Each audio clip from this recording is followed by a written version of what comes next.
Hello students, मेरा नाम है विवेक और आप देख रहे हैं एजुकेशनल ईज़र। आज हम लोग पढ़ेंगे इम्पेरेटिव सेंटेंसेस के डायरेक्ट नरेशन को इनडायरेक्ट नरेशन में कैसे चेंज करते हैं, उसका पार्ट 2। पार्ट 1 मैंने बनाया है, जिन बच्चों ने नहीं देखा है उनको मैं बता दूं, उसकी एक प्लेलिस्ट है, उसकी लिंक आपको डिस्क्रिप्शन में मिल जाएगी, जिसमें नरेशन के बाकी वीडियोज़ भी हैं। तो चलिए शुरू करते हैं इस वीडियो को। इसमें हम लोग पढ़ेंगे कि इम्पेरेटिव सेंटेंसेस के और क्या क्या रूल हैं। तो इसके पहले मैंने 3 रूल बताए थे, उस पर एग्जांपल्स बताए थे। तो रूल नंबर 4 क्या है?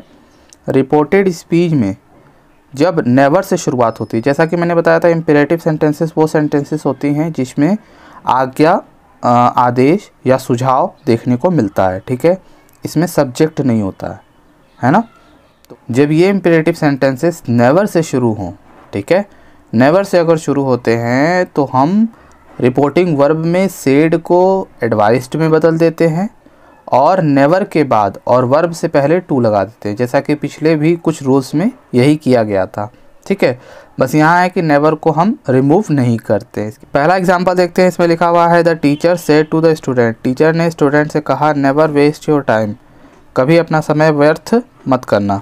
तो यहाँ पर देखिए नेवर से शुरू हो रहा है, ये इम्पेरेटिव वाक्य है, क्योंकि देखिए वेस्ट एक क्रिया है ना, नष्ट करना, तो इसके पहले कोई सब्जेक्ट है नहीं, तो ये इम्पेरेटिव वाक्य। और इम्पेरेटिव वाक्य को बदलने के लिए बताया गया है कि सेड को भाव के अनुसार बदलते हैं। वैसे यहाँ पे सेड एक एडवाइस का है, क्योंकि समय व्यर्थ मत करना वो एक हर एक बंदे का अपने ऊपर कंट्रोल होता है, क्योंकि ये कोई कंट्रोल नहीं कर सकता। जैसा कि मैंने पिछले वीडियो में भी बताया था कि जहाँ कंट्रोल किया जा सके किसी कार्य को, वहाँ पर आप कह सकते हो कि ऑर्डर है। ठीक है, तो यहाँ पे आप सेड की जगह क्या लगाओगे? एडवाइस्ड। रूल में भी मैंने बताया है कि रिपोर्टिंग वर्ब में आप क्या लगा दोगे? एडवाइस्ड। तो यहाँ पर मैं एडवाइस्ड लगा दूंगा। तो द टीचर एडवाइस्ड, किसको एडवाइस दे रहा है? स्टूडेंट को। ठीक है, तो the teacher advised the student, never के बाद टू का प्रयोग करते हैं, लिखा है ना, नेवर के बाद और वर्ब से पहले टू का प्रयोग करते हैं। तो स्टूडेंट नेवर टू वेस्ट, ठीक है, वेस्ट हो गया। प्रोनाउन चेंज होता है पुराने नियम के अनुसार। योर आपका देखिए सेकंड पर्सन प्रोनाउन है। ठीक है, सेकंड पर्सन प्रोनाउन किसके अनुसार बदलता है? ऑब्जेक्ट के अनुसार। ऑब्जेक्ट क्या है यहाँ पर? देखिए द स्टूडेंट। स्टूडेंट जो है लड़का भी हो सकता है और लड़की भी हो सकती है, तो हम मान लेते हैं कि वो लड़का है। ठीक है, तो लड़का है, तो यहाँ पर आप क्या लिखोगे? योर का मतलब होता है तुम्हारा। ठीक है, तो योर का मतलब तुम्हारा है, तो तुम्हारा को किसी लड़के के अनुसार बदलोगे तो उसका लिखोगे। ठीक है, और लड़के के अनुसार उसका होता है हिज। क्या होता है? हिज। अगर लड़की होता तो लड़की के अनुसार हर टाइम हो जाता। क्लियर है? इसी तरह अगला एग्जाम्पल है, लिखा हुआ है the father said to me, father ने मुझसे कहा नेवर हर्ट एनीवन, किसी को चोट मत पहुंचाना। तो सिंपल सी बात है, नेवर का प्रयोग है। सेड की जगह पे क्या लगा देंगे? एडवाइस्ड। तो my father advised me, never लिख देते हैं और नेवर के बाद टू का प्रयोग कर देते हैं, नेवर टू हर्ट एनीवन। यहाँ पे कोई प्रोनाउन नहीं था, तो यहाँ पे कोई दिक्कत नहीं आई। प्रोनाउन के रूल तो आपको आते होंगे, पिछले वीडियो देखा ही होगा आपने। रूल नंबर 5 की बात करें तो इसमें बता रहा है कि जब रिपोर्टेड स्पीच में सर, प्लीज़ या काइंडली देखने को मिले तो हम इनडायरेक्ट बनाते समय इन शब्दों को हटा देते हैं और हटाकर रिपोर्टिंग वर्ब में रिक्वेस्टेड का प्रयोग करते हैं। जैसा कि आपको पता है, सर, प्लीज़, काइंडली, ये सब रिक्वेस्ट के लिए ही यूज़ किए जाते हैं, है ना। तो इन शब्दों को हम हटा देंगे और इनकी जगह पर हम रिक्वेस्टेड का प्रयोग करेंगे रिपोर्टिंग वर्ब में। कहाँ पर प्रयोग करेंगे? रिपोर्टिंग वर्ब में। जैसा कि मैंने आपको पिछले एसर्टिव सेंटेंसेस में या इंट्रोगेटिव सेंटेंसेस में बताया था कि अगर रिपोर्टेड स्पीच में सर का प्रयोग हो तो रिपोर्टिंग वर्ब में रिस्पेक्टफुली लगाते हैं, है ना। तो वो एसर्टिव वाक्य के लिए होता है और इंट्रोगेटिव वाक्य के लिए होता है। लेकिन अगर यहाँ पर देखिए इम्पेरेटिव वाक्य के बारे में बात कर रहा है, उसमें अगर सर दिखाई दे तो वहाँ पर आप क्या करोगे? सिर्फ उसको हटाओगे और रिपोर्टिंग वर्ब यानी सेड की जगह पर रिक्वेस्टेड लगा दोगे। क्लियर है? अब बाकी टू लगाने का नियम तो जानते ही हो। पहला एग्जांपल देखते हैं, लिखा है राम सेड टू श्याम, राम ने श्याम से कहा please do me a favour, कृपया मेरा एक काम कर दो। ठीक है, डू मी अ फेवर, मेरा एक काम कर दो। तो यहाँ पर प्लीज़ लगा हुआ है, तो प्लीज़ शब्द को हटा देंगे। बाकी इम्पेरेटिव है, क्योंकि डू करना वर्ब से शुरू है, तो यहाँ पर क्या लगा देंगे? रिक्वेस्टेड राम रिक्वेस्टेड, प्लीज़ लगा है तो ऑब्वियस बात है रिक्वेस्ट कर रहा है, तो राम रिक्वेस्टेड श्याम, ठीक है। और प्लीज़ को हटा देते हैं, प्लीज़ को हटाकर वर्ब से पहले टू लगा देते हैं, तो यहाँ पर आप टू लगा दोगे, टू डू। अब ये प्रोनाउन है, प्रोनाउन ये फर्स्ट पर्सन है, फर्स्ट पर्सन प्रोनाउन सब्जेक्ट के अनुसार बदलता है, सब्जेक्ट एक पुरुष है, ठीक है। पुरुष के लिए मी की जगह पे क्या लगा देते हैं, him, to do him a favour. I hope आपको ये समझ आ गया होगा। अगला एग्जाम्पल देखते हैं, इसमें कह रहा है she said to Sita, Sita से उसने कहा कि काइंडली हेल्प मी, कृपया मेरी मदद करो। तो काइंडली वर्ड देखने को मिले तो उसको क्या करते हैं, हटा देते हैं और सेड की जगह पे रिक्वेस्टेड का प्रयोग करते हैं। तो शी रिक्वेस्टेड सीता, काइंडली को हटाकर क्रिया से पहले क्या लगा देते हैं, टू लगा देते हैं, तो इसमें काइंडली हट जाएगा। और वर्ब जानते हैं आपका हेल्प है, तो यहाँ पर टू लग जाएगा, तो टू हेल्प।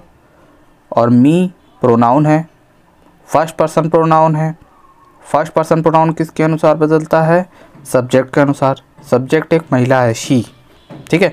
और शी के लिए अगर मैं का प्रयोग होगा तो यार मतलब मी जो है बदल जाएगा शी के अनुसार, और शी के लिए आप ऑब्जेक्ट में क्या प्रयोग करते हो, हर, ठीक है। अगला एग्जाम्पल देखते हैं, इसमें लिखा हुआ है the student said to the teacher, student ने टीचर से कहा सर मार्क मी प्रेजेंट, यानी मेरा जो है उपस्थिति लगा दीजिए या प्रेजेंट लगा दीजिए, ठीक है। तो जैसा कि मैंने पिछले वीडियोस में आपको बताया हुआ है कि अगर रिपोर्टेड स्पीच में सर दिखे इंट्रोगेटिव या असर्टिव सेंटेंसेस में, तो रिपोर्टिंग वर्ब में रिस्पेक्टफुली लगाते हैं, ठीक है। लेकिन ये इम्पेरेटिव वाक्य है, क्योंकि आप देख सकते हो मार्क, मार्क मतलब चिन्ह लगाना, तो ये वर्ब से शुरू है, ठीक है। ये असर्टिव नहीं है, ये इंट्रोगेटिव नहीं है, ये इम्पेरेटिव है, तो इसीलिए सर वर्ड जो है हट जाएगा और सेड की जगह पे रिक्वेस्टेड लग जाएगा। तो यहाँ पर क्या आ जाएगा, the student requested the teacher, और वर्ब से पहले क्या लग जाता है, to, to mark.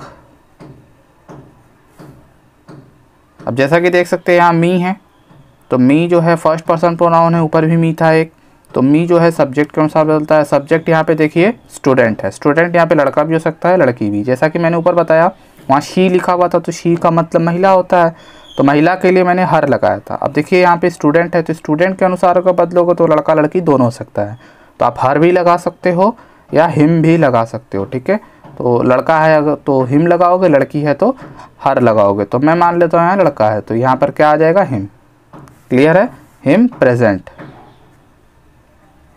Next rule की बात करें तो इसमें लिखा हुआ है कि कुछ इम्पेरेटिव सेंटेंसेस ऐसे होते हैं जो देखने में इंट्रोगेटिव लगते हैं लेकिन वो एक्चुअल में इंट्रोगेटिव होते नहीं है, ठीक है। विनम्रता या प्रार्थना यानी पोलाइटनेस शो करने के लिए उसमें क्वेश्चन मार्क लगाया जाता है या क्वेश्चन के तरीके से पूछा जाता है, बट एक्चुअल में वो होते इम्पेरेटिव हैं। जैसा कि मैंने बताया हुआ है कि इम्पेरेटिव क्या कौन से सेंटेंसेस होते हैं जिसमें रिक्वेस्ट हो या ऑफ़र हो, ठीक है, किसी तरह का भाव हो, ठीक है।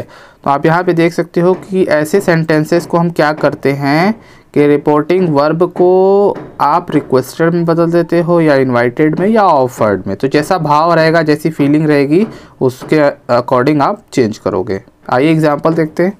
ही सेड टू मी, उसने मुझसे कहा, would you please give me your pen, क्या आप मुझे अपनी पेन दे सकते हैं या क्या तुम मुझे अपनी पेन दे सकते हो।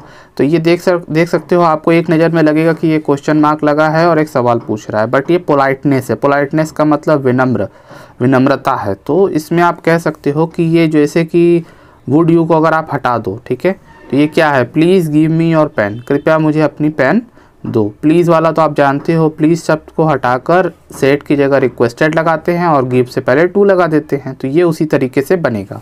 चलिए बनाते हैं। सेट की जगह पे क्या आ जाएगा, रिक्वेस्टेड मी, ठीक है, और ये दोनों तो हटेंगे ही हटेंगे, प्लीज़ भी हट जाता है जैसा कि पिछले नियम में बताया, और गिव से पहले क्या लग जाएगा, टू गिव मी जो है आपका फर्स्ट पर्सन प्रोनाउन है, जैसा कि मैं बार बार बताता हूँ कि मी फर्स्ट पर्सन प्रोनाउन है तो सब्जेक्ट के अनुसार बदलेगा, और सब्जेक्ट ही है, ही यानी पुरुष के अनुसार यहाँ पे क्या लिखोगे, हिम। और योर है, योर आपका सेकंड पर्सन प्रोनाउन है तो ये ऑब्जेक्ट के अनुसार बदलेगा, ठीक है। योर मतलब होता है तुम्हारा, और ऑब्जेक्ट में है मैं, तो मैं के अनुसार अगर तुम्हारा बदलेगा तो मेरा हो जाएगा, तुम्हारा कम मेरा, यानी योर की जगह माई हो जाएगा, तो माई पेन। क्लियर है। तो देख पा रहे हो कितना आसान है, सिर्फ आपको समझना है कि ये क्वेश्चन नहीं है। नेक्स्ट क्वेश्चन कह रहा है शी सेड, उसने कहा would you like a sandwich, क्या तुम्हें सैंडविच पसंद है। ये कह किससे रही है, ये किसी से भी कह सकती है, हिम, हर, मी, कुछ भी लगा सकते हो जैसा कि मैंने पहले भी बताया हुआ है। तो यहाँ पर एक ऑफ़र है, ठीक है, यहाँ रिक्वेस्ट तो कहेंगे नहीं कि भाई प्लीज़ खा लो, ठीक है, तो यहाँ एक तरह का ऑफ़र है। क्या है, ऑफ़र है कि क्या सैंडविच खाओगे। तो यहाँ पर हो जाएगा शी ऑफर्ड मी। अब किसे ऑफ़र कर रही है, ऑब्वियस सी बात है मुझे, या आप चाहो तो यहाँ पे हिम भी लिख सकते हो, हर भी लिख सकते हो, ठीक है। तो उस हिसाब से आपको यहाँ पर प्रोनाउन को चेंज करना पड़ेगा। तो रही बात प्रोनाउन की, तो यहाँ पे आप देखो वुड यू लाइक लिखा है, तो ये इसका कोई मतलब नहीं, ये पोलाइटनेस है, ठीक है, ये वाक्य का हिस्सा नहीं है। और यहाँ पर अ सैंडविच लिखा है, तो ही ऑफर्ड मी, अब यहाँ टू नहीं लगेगा। क्यों टू नहीं लगेगा, क्योंकि जैसा कि मैं पहले भी नियम बताया है कि वर्ब से पहले टू लगता है ना। इसमें देखिए कोई वर्ब नहीं है, वर्ब है ही नहीं, अ सैंडविच है सिर्फ। तो उसने मुझे सिर्फ सैंडविच का क्या रखा, प्रस्ताव दिया।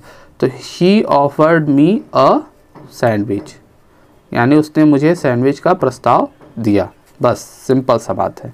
ये थोड़ा डिफरेंट है बट आप समझ रहे होगे कि ये क्वेश्चन नहीं है। नेक्स्ट देखते हैं, ही सेड, उसने कहा, comma inverted comma would you like to have tea with me, क्या तुम मेरे साथ चाय पीना पसंद करोगे। हैव टी का मतलब चाय पीना, ठीक है। अब देखो यहाँ पर अगर आप ध्यान से देखो तो चाय पीना के पहले जो है टू हम लगाते हैं, तो टू यहाँ पहले से लगा हुआ है। और वुड यू लाइक, जैसा कि मैंने बताया, ये पोलाइटनेस है, इसको हम लिखते नहीं हैं। तो उसने कहा, अब उसने किससे कहा, मुझसे कहा होगा या उससे कहा होगा। और ये क्या है, रिक्वेस्ट है।